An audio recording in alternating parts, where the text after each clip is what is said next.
Kami dari kelompok 3, saya Sinta Yuningrum, Saya Sirli Oktaviani. Saya Amel Andena. Kami akan menampilkan video untuk memenuhi tugas mata kuliah biokimia. Selamat menyaksikan. Baiklah, video kali ini kita akan membahas mengenai lipid dan membran. Adapun tujuan pembelajarannya yaitu mahasiswa mampu mengkaji implikasi lipid dan membran dalam kehidupan sehari-hari. Sebelum kita mengkaji implikasinya dalam kehidupan sehari-hari, perlu kita ketahui bahwa lipid adalah kelompok senyawa kimia yang ciri-ciri umumnya adalah ketidaklarutannya dalam air. Fungsi biologi lipid sangat beragam sebagai sumber energi dan pembentuk membran sel. Lemak dan minyak adalah bentuk energi simpanan utama dalam banyak organisme. Fosfolipid dan sterol adalah komponen struktural utama dari membran biologi lemak. Asam lemak adalah asam karboksilat dengan rantai hidrokarbon mulai dari 4 hingga 36 karbon.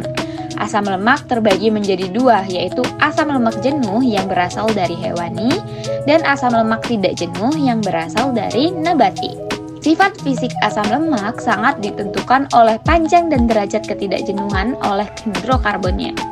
Semakin panjang rantai asam lemak dan semakin sedikit ikatan rangkap, maka semakin rendah kelarutannya dalam air. Adapun bahan atau sampel yang akan digunakan pada video kali ini yaitu kacang hijau yang akan diubah menjadi tepung untuk menggantikan tepung terigu pada pembuatan bolu. Yang kedua, alpukat yang akan dibuat menjadi saus. Dan yang ketiga yaitu kuning telur yang akan dibuat menjadi mayonnaise. Adapun prosedur proyek yang akan kita lakukan, yang pertama yaitu mencari sumber materi tentang lipid dan membran. Yang kedua, mencari bahan atau sampel yang akan digunakan. Yang ketiga, bahan atau sampel yang telah didapat diamati dan direkam. Yang keempat, kemudian melakukan pengeditan hasil video dari bahan atau sampel serta membahas materi yang terkait dengan bahan atau sampel. Pelaksanaan proyek untuk pembuatan tepung kacang hijau. Yang pertama, cuci kacang hijau dalam air bersih. Kemudian, setelah dicuci, tiriskan kacang hijau dan seka hingga kering. Kemudian, sangrai kacang hijau kering dalam wajan panas. Sering diaduk hingga berubah warna menjadi kecoklatan dan mengeluarkan aroma yang harum. Proses sangrai ini akan memakan waktu sekitar 10-15 menit. Setelah selesai disangrai, biarkan kacang hijau mendingin. Kemudian, giling kacang hijau sangrai hingga halus menjadi tepung menggunakan mesin penggiling atau blender. Pastikan tepung kacang hijau halus dan lembut. Pembuatan bolu dengan tepung kacang hijau. Panaskan kukusan dengan air dalam panci besar. Dalam mangkuk terpisah, masukkan telur, vanili, dan gula. Kemudian mixer hingga mengembang. Setelah itu, masukkan campuran tepung kacang hijau, gula, dan baking powder dalam mangkuk besar tadi. Masukkan ke dalam adonan basah. Aduk secara perlahan dengan spatula atau sendok kayu hingga semua bahan tercampur dengan baik. Tuangkan adonan ke dalam loyang yang sudah dialas kertas roti atau dioles margarin. Tempatkan loyang dalam kukusan yang sudah panas. Setelah bolu kukus matang, dinginkan sejenak sebelum memotongnya menjadi potongan-potongan dan sajikan. Pembuatan saus alpukat. Yang pertama, siapkan bahan seperti alpukat, 1 siung bawang merah, paprika merah, lada, dan jeruk nipis. Haluskan semua bahan menggunakan ulekan sampai halus. Tambahkan sedikit garam dan lada. Haluskan semua bahan hingga semua tercampur. Saus alpukat siap dinikmati. Pembuatan mayonnaise dari kuning telur. Yang pertama, masukkan kuning telur dan 2 sendok teh cuka ke dalam mangkuk. Kemudian, tuang minyak sayur ke dalam mangkuk secara perlahan sambil terus diaduk. Jika mayones sudah mulai mengental, tuang kembali minyak sayur hingga membaluri mayones. Aduk dengan gerakan cepat hingga minyak tercampur dengan mayones. Yang keempat, kocok kembali mayones hingga semua tercampur rata. Mayones harus kental dan mengembang.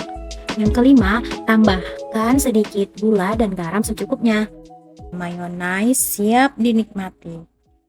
Kacang hijau. Kacang hijau kaya akan protein. Kandungan gizi kacang hijau per 100 gram untuk kandungan protein kacang hijau berkisaran 21,04 gram, lemak 1,64 gram, karbohidrat 3,55 gram, air 11,42 gram, abu 2,36 gram, dan serat 2,46%.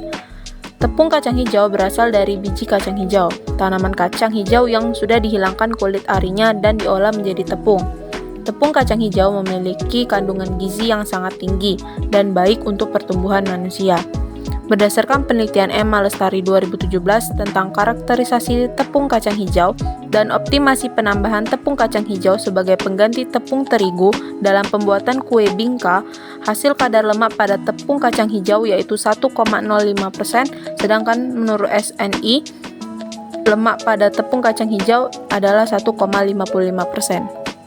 Alpukat merupakan buah yang sangat enak dikonsumsi baik secara utuh maupun diolah menjadi makanan seperti saus.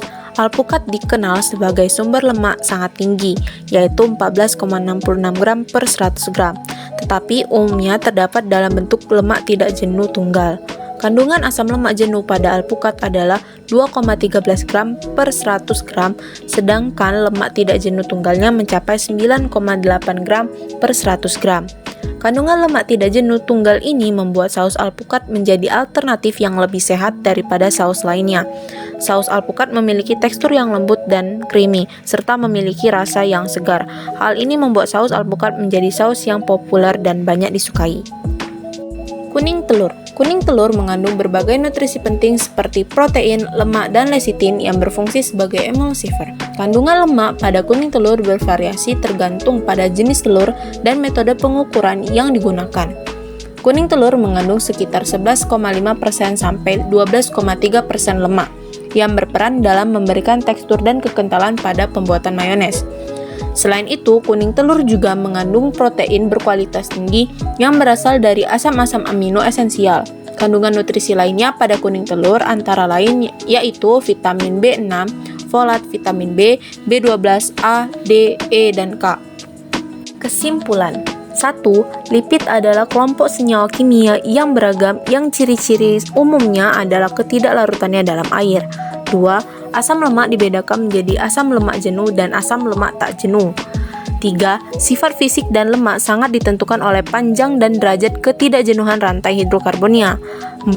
Salah satu bahan pangan yang mengandung lemak yakni kacang hijau, alpukat, dan kuning telur. Baiklah, itu video dari kami. Semoga bermanfaat. Wassalamualaikum warahmatullahi wabarakatuh.